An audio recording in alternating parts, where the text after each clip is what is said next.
your character, or everything else? I decided, and it's a beautiful thing when you do, but when you actually decide that you like yourself enough to not allow people to treat you however they want. This is not okay that you're doing this towards me, at me, to me, whatever you want to say. That stops now. Respectfully. Let's not make it anything more than that. Because it doesn't need to be.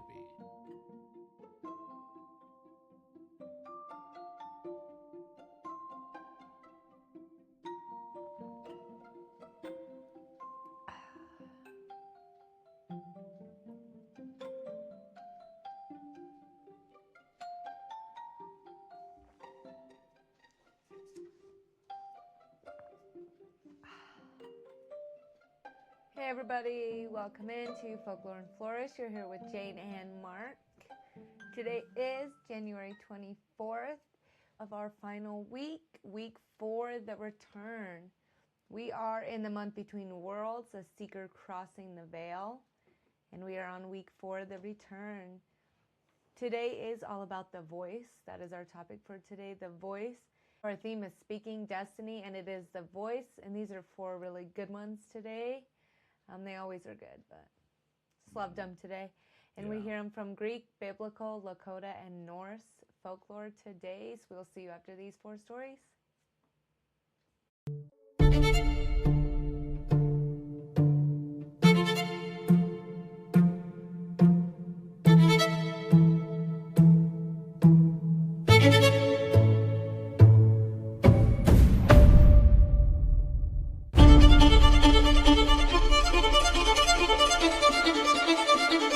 Before we begin, I want to take a moment to honor the cultures behind the stories we are about to explore.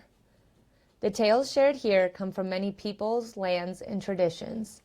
I do not change these stories to fit modern expectations or to align with today's social standards. Instead, I present them as they were told, sometimes beautiful, sometimes harsh, sometimes challenging. We are not here to judge the past, but to understand it, to listen, to learn, and to honor the ancestors who carried these stories forward. We also share stories from various religious traditions. These are presented in their historical and spiritual context, with respect for their beliefs that they represent. Every culture deserves respect, context, and acknowledgement, and this space is dedicated to doing exactly that.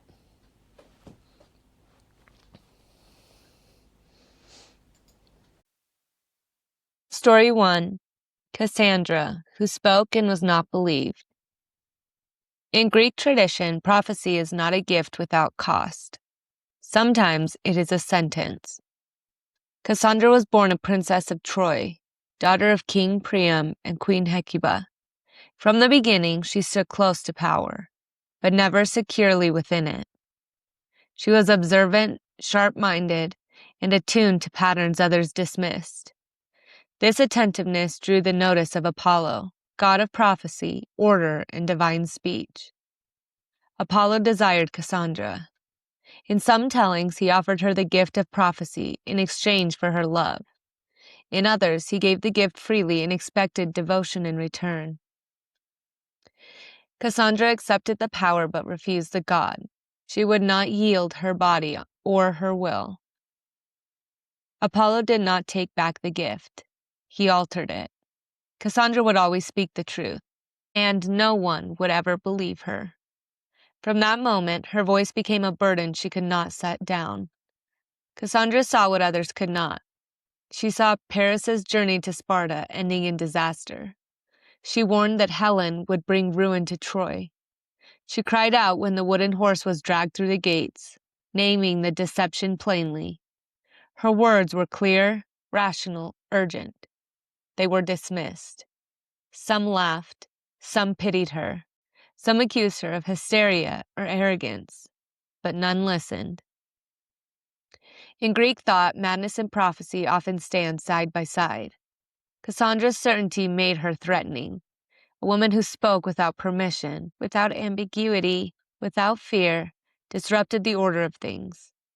It was easier to call her insane than to confront the consequence of truth.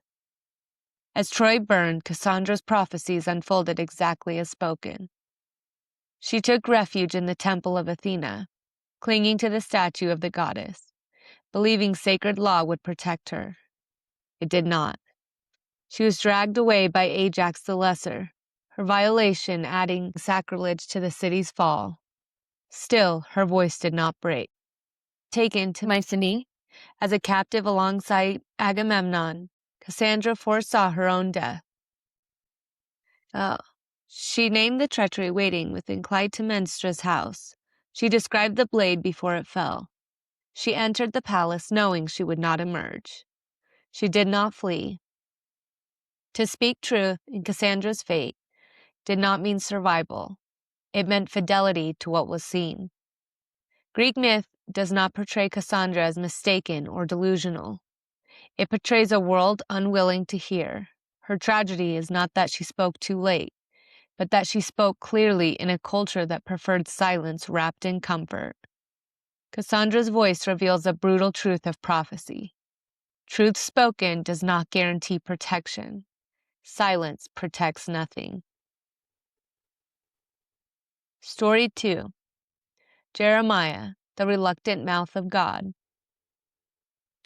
In the biblical tradition, prophecy is not chosen. It is imposed. Jeremiah was born in Anathoth, a small priestly town in the kingdom of Judah. He did not rise from the courts of power or the school of ambition. He was young, hesitant, and inward. When the word of the Lord came to him, his first response was not confidence, but refusal. "I do not know how to speak," he said. "I am only a boy." The answer he received did not reassure him. "Before you were formed in the womb, I knew you. Before you were born, I set you apart. I appointed you as a prophet to the nations." Jeremiah did not ask for this role. He did not seek authority. He was warned instead. His life would be marked by opposition, isolation, and grief. He would speak words the people did not want to hear. He would not be protected by popularity or success. He would be sustained only by obedience. The voice placed in him was not poetic comfort. It was warning. Jeremiah was sent to speak against kings, priests, and prophets alike. He accused Judah of false security, of treating ritual as substitute for justice, of trusting the temple while abandoning covenant. He warned that Jerusalem would fall, that exile was coming, that destruction was not random but earned. The people did not listen. They mocked him. They called him traitor. They beat him and placed him in stocks. They lowered him into a cistern and left him to die. False prophets rode beside him, promising peace, safety, and divine favor. Their messages are welcomed. Jeremiah's were rejected. He became known as a man of sorrow, his voice associated with doom rather than deliverance. At times, Jeremiah cursed the day he was born. He argued with God. He accused God of deception. He begged to be released from the burden of speech. But the voice would not leave him. "It is like a fire shut up in my bones," he said. "I am weary of holding it in." Jeremiah learned that silence was not neutral. To remain quiet would be betrayal. To speak would cost him everything else. When Babylon finally breached Jerusalem, Jeremiah's words proved true. The city fell. The temple burned. The people were carried into exile. The false prophets vanished. Jeremiah remained. Unlike other prophets, Jeremiah did not end his story in triumph. His role was not to rebuild, but to testify. He bore witness to collapse so that future restoration would not be built on illusion. Jeremiah's voice teaches that prophecy is not power. It is fidelity. To speak truth does not mean being spared. It means refusing to participate in a lie, even when silence would be safer. Story 3. The Vision Speakers and the Voice of the Pipe. In Lakota tradition, speech is sacred breath. To speak truth is not performance. It is participation in the living rhythm of the world. Vision speakers are those who have been touched by Wakantanka, the great mystery, through dream, vision, or ceremony. Their voices are not owned, they are carried. Among these sacred traditions stand the story of White Buffalo Calf Woman, the first great teacher of speech through vision. Long ago, 2 hunters from the Lakota people wandered across the plains. From the distance, they saw a figure walking toward them through the shimmering heat. She was dressed in white buckskin, her movements graceful and deliberate. One hunter's heart turned toward greed. He only saw a woman. The other bowed his head, sensing holiness. As the figure approached, she asked them to look closely. When the one filled with desire stepped forward, a cloud enveloped him. And when it cleared, only bones remained. The other knelt in reverence. White Buffalo Calf Woman spoke to him with a calm, echoing voice, the kind that moves through dream and waking alike. She told him to return to his people and prepare a place for her coming. There, she revealed the Chanunpa, the sacred pipe. The pipe was not a symbol, it was a covenant. The bowl, carved from red stone, represented the earth, the stem, the sky. When joined, they became the union of all life. Smoke rising from the pipe was prayer made visible, voice given form. White Buffalo Calf Woman instructed the people in 7 sacred rites: the Sweat Lodge, the Vision Quest, the Sun Dance, and others that wove community, healing, and humility into one pattern. Each rite required speech, song, prayer, and promise, spoken in truth, never for show. She warned that misuse of the voice, whether through lies or arrogance, unbalanced the harmony of creation. The true vision speaker does not claim knowledge. They repeat what was shown. When her teachings were complete, she walked away, turning once to say that she would return when the world again needed to remember the sacred voice. Then she rolled upon the earth and transformed into a white buffalo calf, a living sign of renewal. To the Lakota, vision and voice are inseparable. The one who sees must speak, not to command, but to remind. A true vision speaker carries both blessing and burden. The knowledge that words shape worlds and silence allows them to decay. The sacred pipe remains a reminder that every prayer rises from the same breath that once carried the first truth. Story 4. The Vulva Who Remembered the End. In Norse tradition, prophecy is not persuasion. It is memory. Before kings ruled by law and warriors by sword alone, there were Volar women who carried the old knowledge in their bodies and voices. They were seeresses. They were seeresses. That's what I was going to say. They were seeresses, vulva, and keepers of fate. They did not belong to halls or households. They arrived when summoned, spoke when asked, and left without explanation. The vulva's power did not come from command. It came from sight. She saw beyond time, not forward as hope, but outward as pattern. Past, present, and future were not separate to her. They were woven threads already shaped. To speak prophecy was not to guess what might happen. It was to state what already was.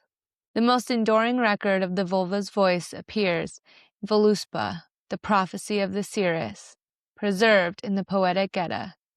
In this poem, the vulva is summoned by Odin himself, the All-Father, seeker of wisdom and sacrificer of comfort. Odin does not command her. He asks. He raises her from the grave with ancient spells, disturbing her long rest. The act is dangerous. The dead do not speak freely. The vulva reminds him of his identity. She knows who he is. She knows why he has come. She also knows the cost of answering. Still, she speaks. Her voice does not flatter the gods. It does not soften the truth. She tells of the beginning of the world, the yawning void of Gunungagap. the birth of giants, the shaping of earth from the body of myrrh. She names the gods and their deeds, their alliances and betrayals. She remembers what even they have forgotten. Then she turns to what is coming. She speaks of Ragnarok, not as threat, not as warning to prevent it, as fact.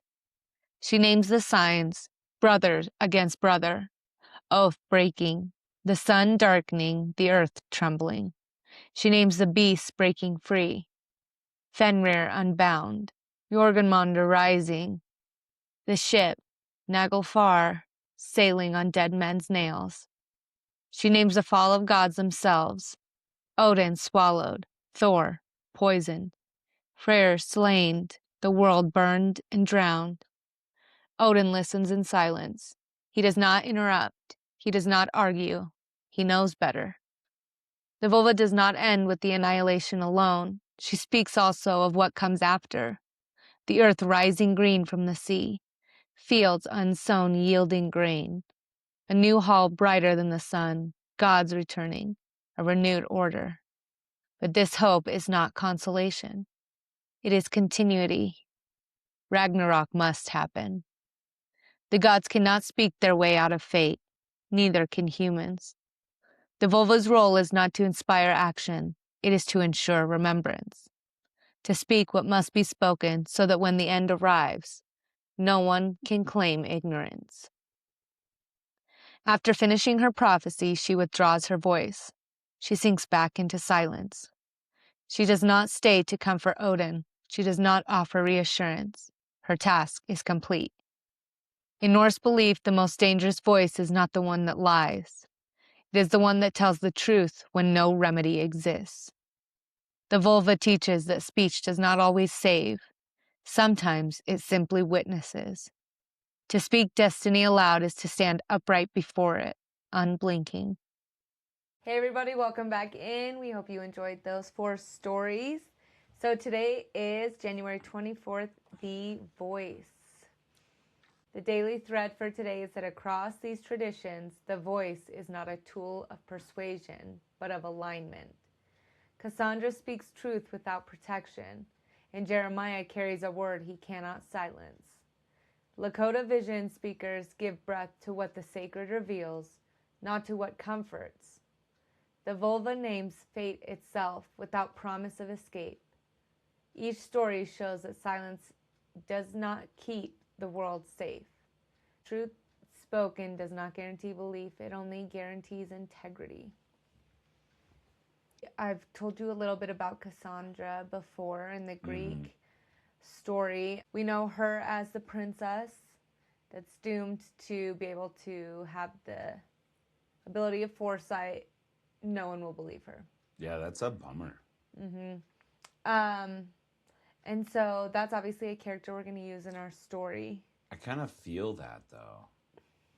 Like with all the stuff that's going on with our energy work and stuff. And trying to convey that message to people that don't quite believe or understand it, you know? So this story is a lot more than just knowing. It's, what did it say? So the curse is not false prophecy, but credibility denied. Right, yeah. So it wasn't like the prophecies, it was who it was. It warns that societies often punish those who speak what cannot be comfortably absorbed. So if the things you are saying go against the grain, right. Sorry, or I'm spark fidgeting. change, I need or to spark a different spark change, or spark a different belief system, or even spark a new idea. So you relate to that unheeded, seeing the patterns of what's going to happen. Yeah. And then sitting there when you tell them, watch out. Yeah. The first one, though, too, like you can tell that it has nothing to do with what's being said. Because, like, a major thought is the horse, the Trojan horse. Come on. I want to share with you that our lesson today is that silence protects nothing anymore. Your silence protects nothing anymore. Yeah, I think that's so true, and we're living in that moment right now. Like I said to you about all the things that were going on when you were torn, and I gave you that little push, and then afterwards you were, to me, seemed like a weight was lifted. Yeah, I think the best part about it was that ultimately you didn't push me in either which way. Mm-hmm. And that's the kind of support that I really appreciate. Like, that's what I take as support. You know, in order for someone to have their voice, it needs to be theirs. Yeah. You know, we can believe what we want to believe, but ultimately we can give advice without being, like, favoring one side. Right. And you did that, and so I appreciate that. I didn't know I did that. Awesome. Well, it was just like, stand by what you believe in. So if you think it's wrong, if it's wrong, it's wrong. Yeah. And if you are not saying something about it, you are also wrong. So if you believe it's wrong and you're not saying anything, then you're in the wrong. Right. I think was just the thing. But if it's not, yeah, then you're not. Well, I stand by that and believe that wholeheartedly. Like, if you know it's wrong, you're just as much at fault. But I like that more than, like, feeling that pressure put on to either go forward or stand down. Yeah. Like, either way, I just like that sense of helping me have the right conversation. Yeah. Yeah. Or for me to find my voice. And so the second one, Jeremiah was reluctant. He was very reluctant of speaking it, and people didn't listen. They mocked him, called him a traitor. He didn't want to. He didn't want to speak it so much. That's why he cursed God. And he did. He questioned him. He it's cursed him. It's so hard. This hurts. You know, why do I have to hurt so much just to speak this? Like, is that again that we are social? Me? We are social beings, so as much as we have our ideas of what's right and wrong, what we think we should do, what we shouldn't do, following our faith, our God, or whatever. Mm-hmm. But the cost of it oftentimes is isolation before it's community. Right. It can just be solitary for some of us. And for Jeremiah, that's exactly what it was. It was emphasizing his obedience over the outcome. He was unwilling to silence the truth that was in him. That's the thing, is that God will place specific things within people for reasons. Right. Jeremiah could not keep in that truth. Mm-hmm. And that was what's hard for Jeremiah, is he did not want it. Yeah. His authority didn't come from persuasion. It was just that unwillingness to silence the truth. Right. Even though it cost him everything. But that's what he said. It was that or the betrayal, that self-betrayal. Your character or everything else. And that's what he chose. He chose his voice. And having to speak that truth, that was his choice. Looking at the third one, so the Lakota vision speakers. So she also brings a sacred pipe. So that shared. I like the smoking used to be a communal thing. I liked the way they described the pipe, like the staff going up to the sky, the pipe being the earth.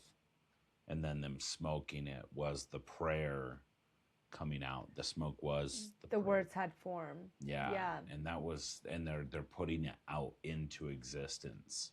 They're using it for something ceremonial, not just to smoke. Right. Like, that's what tobacco was used for, and it should be a plant. I know it is used as a plant medicine. Oh, I didn't know that. Yeah, tobacco is and has been for a long time, but it's overused.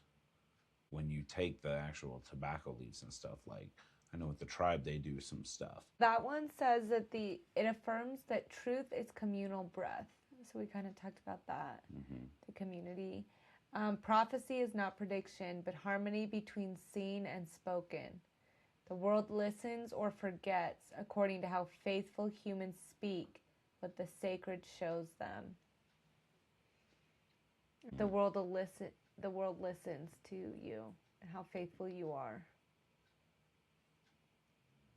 Yeah. Faithful you are to the Creator and everything around you. Because you can't lie to the world that sees you all the time. It would be very nice, though, to go back and feel what some of these rituals were like. Oh, man. When it was. Like, that's what it was. Yeah, when there wasn't this way to reach across the world, but you were so in tune with the now, the here. I would love to have experienced that, or even go somewhere where they do immerse you in that full. Right, where you can go and sit there and you be there for, a month or whatever it is. And really dive into that. And learn the 7. That'd be pretty awesome to learn that. I'm sure that they have things that would teach you that.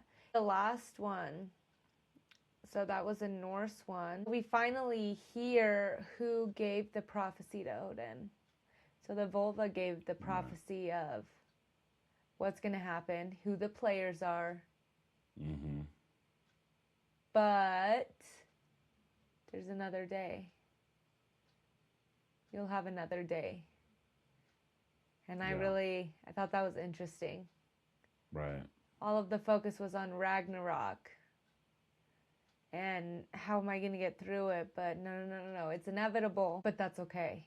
Yeah. Like, trust in what I'm saying to you. Your voice will carry on. I mean, that's in the Bible. They will come again. God will come again. Yeah. There will be a second coming. And there are some faiths that still believe there wasn't the first one yet. There are some ideas now that it did already happen. Yeah. And we're living in the post. Yeah. And so this is just showing, here's another faith, another folklore, another branch where they will come again. What must I finally say? I think that, honestly, the reason that this is so short tonight is because we experienced this yesterday. Right. And it was just so much. We felt like it all just came out. And like you were saying earlier, you kind of helped me figure out whether I was going to share my story in my voice. Yeah. And we did. So what must I finally say? I feel like I finally said it. Yeah. And I think what I said earlier, I think I needed it to just land on ears that had no say in the game. Yep. Not someone that loved me or loved the other side. You know? Just, this is what it is. And so being able to speak that voice, do you feel like there's something that you can finally say? Or do you feel like that's part of it too, is with your kind of situation? I've started, I decided, and it's a beautiful thing when you do, but when you actually decide that you like yourself enough to not allow people to treat you however they want. This is not okay that you're doing this towards me, at me, to me, whatever you want to say. That stops now. Respectfully. Let's not make it anything more than that. Because it doesn't need to be. And that's the thing, is so many people want to take offense to it, and it's like, no, we don't. You just got to understand that I don't like what you're doing. So you stop that now. And that's all it has to be. You can move pretty fast beyond that too, if you choose to. No, stop, or move on. Like if you just do that quick no, it is nothing, no fluff. It's just no. If you choose to, you don't need to wallow in that embarrassment either. Yeah. All right. Found that boundary and just move on. Yeah. But people do, like you said, get offended. Yeah. Of, what? Well, I didn't mean to hurt your feelings. You didn't hurt my feelings. Yeah. I'm saying that I don't like that and I will not take it. Mm-hmm. But you're not hurting my feelings and I'm not upset. Yeah. But stop We're just pushing, being like I'm being very adults. clear, so Yeah. stop. Yeah. That's where people don't get it. Yeah. Well, will you explain? I don't have to. I'm saying stop. Right. Like, and that's just it. I use that quite often. I say, no words need to be said right now. 0 words. What you need to understand is what's coming out of my mouth. The words that I'm saying. Do you understand them? That's all I need to know. If it's a yes or if it's a no, because I can reiterate it. If it's a yes, great. Okay. Go away. Move on. And obviously, you're in a place where you get a lot of BS, though. Yeah. Right up front. Right. So that context is also like in mind that you get a lot of beating around the bush or wasting your time and stuff too. But it doesn't matter where you work. That's just a universal thing. No, I mean, even out in public, though. That's what I'm now. saying. I'm starting to do that more. And so many people are scared to. I know I was before because it is embarrassing in a way, you know, because we're not used to people standing up for themselves as much, really, in that aspect. You know, there's definite ways I do, but like if somebody did something, I'm so turn the other cheek because that's how I was raised. Always turn the other cheek. But now it's like, you know what? No, I like myself too much to turn the other cheek. And you need to hear this because you're doing this to everybody. Right. This isn't a me thing. This is an everybody thing, and you're being a jerk. That's what I got told about a week ago or so, that the way that you say things will often influence how they're received or how people want to react to you. If I've asked you 8 times, facts, you've pushed me in a corner, then what do I need to You're not getting any I'm not kissing your no ass. more niceness. That's out the door. You had an opportunity. That's the thing we forget is, oh, well, if I ask politely for you to stop being disrespectful, for you to stop continuing to make me uncomfortable, I shouldn't have to ask more than that one time. Exactly. Most of the time, I shouldn't have to ask at all. No. And that part too. Like, why should I have to ask you to not be a jerk? The things that I don't get. To not do disrespectful things. To not lie. To not touch me. And be in my personal space. Being in my personal space, and asking me personal questions that don't pertain to you. Mm-hmm. Like trying to influence me in any way. Why? Right. Stop. And so that whole idea of, well, the way that you speak, your tone.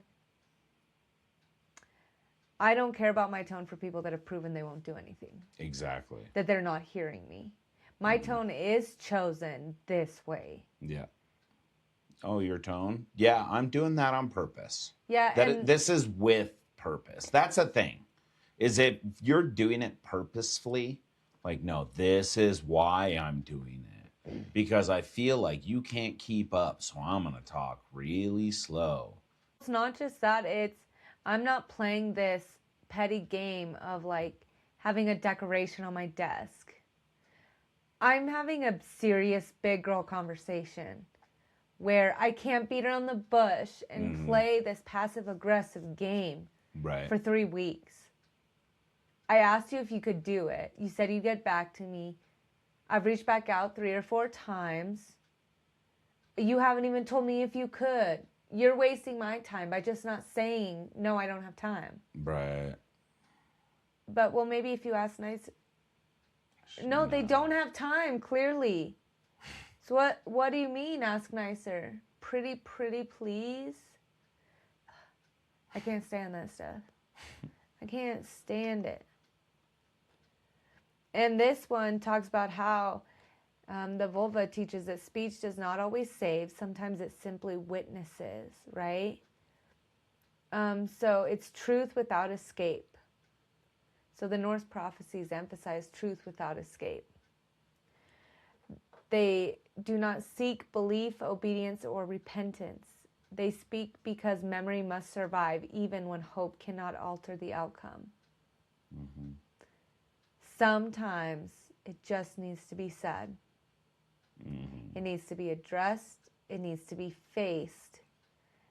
And then you have to come out the other side and then see what's left. But so often we select whose voice we want to hear. We select whose voice we want to speak for us, and we only let one or two, right? We forget that everyone has a voice, and everyone's voice needs to be heard. Right. Mm-hmm. You could at least hear them, and that would please people. We cannot fix everything, but we can talk to them about it. We can allow their voice to be heard. Write down one truth you have avoided without explaining it. Yeah, the voice, it's pretty exhausting. That's where we're at right now, is just exhausted.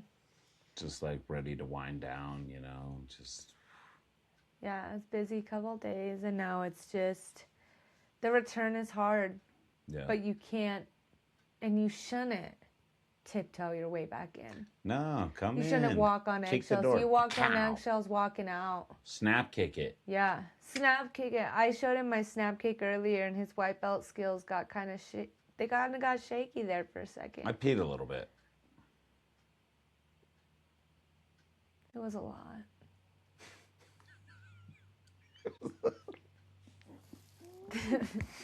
Don't ever downplay that. Mentally and emotionally and spiritually, the toll that it takes to share your voice, especially if it's something that you have to be encouraged to say, or people have to be really patient and careful around you because you aren't sure yet. So you're going to write down one truth you've avoided without explaining it. And then you're going to remember in your application today is that your voice matters because it tells the truth, not because it is welcomed.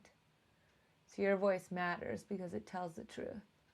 And that's the thing is, people don't have to agree with what your truth is. Yeah. I don't have to agree with yours. You don't have to agree with mine. Does that mean we don't love each other? No. No. But your voice is, if you don't speak for your voice, no one will. Right. Ultimately, you are the only one that can voice your own self and your own truths. And some people will believe you, some won't. It's not going to make you the favorite by any means. Mm-hmm. But it can make you figure out who means something to you. Right. Who truly cares, who's truly listening. They aren't always people that agree with you, so just got to remember that. We are out into the return through January, and we're speaking our truths, and other people are hearing us. We just can't see them yet. Right. So we have to believe that now that our truth is out there, we're going to start hearing where we should be next. Mm-hmm. We're going to start hearing that call back home. We heard the call to take us into the veil. Now we're hearing the call to bring us back home. And we're coming back changed. So with that in mind, the voice, speak your truth out loud and then rest. And then rest, because we're going to be back tomorrow with the healer for January 25th. So thank you guys for joining us again. And remember that you are not in this alone, and that we love you. Love you guys. Thank you. Bye. Bye. Thank you for walking this journey with me today. These stories are more than folklore. They are the heartbeat of our world building, the inspiration behind our characters, and the soul of the Legends Reborn Chronicles. By exploring these tales, we honor the past, ignite the present, and breathe life into the legends we're creating together. To see more of Mark and I, as well as additional scenes, discussions, and healing, check the links below that will lead you to our various social media platforms. Please also feel free to ask any questions or leave any comments in the episode below or in future episodes to come. We would love to hear from you.